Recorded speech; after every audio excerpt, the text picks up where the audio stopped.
Pria ini adalah murid dari seorang assassin elit. Dia sedang menjalankan misi pertamanya, dengan membawa anjing Chihuahua ke kafe langganan target, duduk sendirian selama 1 jam setiap hari. Rutinitas ini ia jalani selama 6 minggu penuh, hingga akhirnya target yang memang menyukai anjing Chihuahua, mulai memperhatikannya dan mendekati Steve untuk mengajak berbicara. Selama 6 minggu itu, Steve memastikan tidak ada satupun jejak atau hubungan yang bisa mengaitkannya dengan dunia luar. Jason mengajarkan kepada Steve untuk membuat persona seperti seorang anak muda tampan yang tampak kebingungan dan kesepian. Buatlah target tertarik. Jika target menanyakan Steve tinggal di mana, Jason mengajarinya agar mengatakan kalau dia tinggal berpindah-pindah, tidak ada tempat yang tetap. Dan jika diajak minum olehnya, cukup katakan, ya. Beberapa waktu sebelumnya, Jason telah memberikan sebotol kecil obat penenang pada Steve. Hanya dengan 6 tetes, efeknya bisa membuat target kehilangan kesadaran dalam waktu singkat. Steve sebenarnya punya banyak kesempatan untuk membius sang target.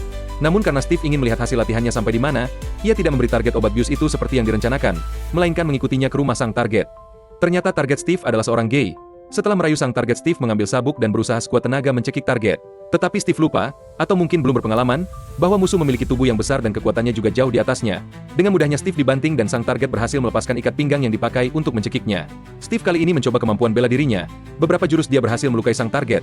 Namun untuk menjatuhkan target yang berbadan 2 kali lipat besar darinya tidaklah semudah itu. Dengan mudah Steve diangkat dan dilemparkan ke tembok. Pertarungan berlanjut sampai ke dapur. Steve mengambil teko air dan menghantamkannya ke kepala target. Hal ini membuat target yang sudah marah menjadi semakin murka. Dia akan membunuh Steve sekarang. Target membenturkan kepala Steve ke meja dapur, lalu menendang Steve yang bersembunyi di balik pintu kulkas berkali-kali, hingga akhirnya Steve dilempar melewati ruangan menabrak rak pajangan hingga hancur berantakan. Sang target yang merasa di atas angin berjalan pelan-pelan sambil memikirkan bagaimana dia membunuh pria di depannya ini, tidak menyadari kalau Steve berhasil meraih sebuah obeng dan ketika dia lengah, Steve menusukkan obeng itu ke perutnya. Sang target meringis kesakitan, kemarahannya sudah memuncak. Steve menghujamkan obeng itu ke perutnya berkali-kali, tapi sang target yang sebesar gorila ini tidak jatuh-jatuh, malahan semakin buas dan beringas. Sebuah tinju ke wajah menjatuhkan Steve ke lantai diikuti dengan tendangan seberat ratusan kilo yang membuat Steve merasa organ dalamnya hancur. Ternyata sang target juga sudah mulai kehabisan stamina. Sambil membungkuk dan memuntahkan darah, dia mengambil obeng di lantai dan bersiap membunuh Steve. Walau harus berjalan di atas pecahan kaca, tidak membuat niatnya surut sedikit pun. Steve yang terluka parah masih belum putus harapan. Matanya menyala dan berusaha menggapai besi di perapian. 2 pukulan, 1 di kaki dilanjutkan ke kepala, membuat pria besar itu akhirnya terjatuh. Steve memukulnya berkali-kali dan menghabisi nyawanya.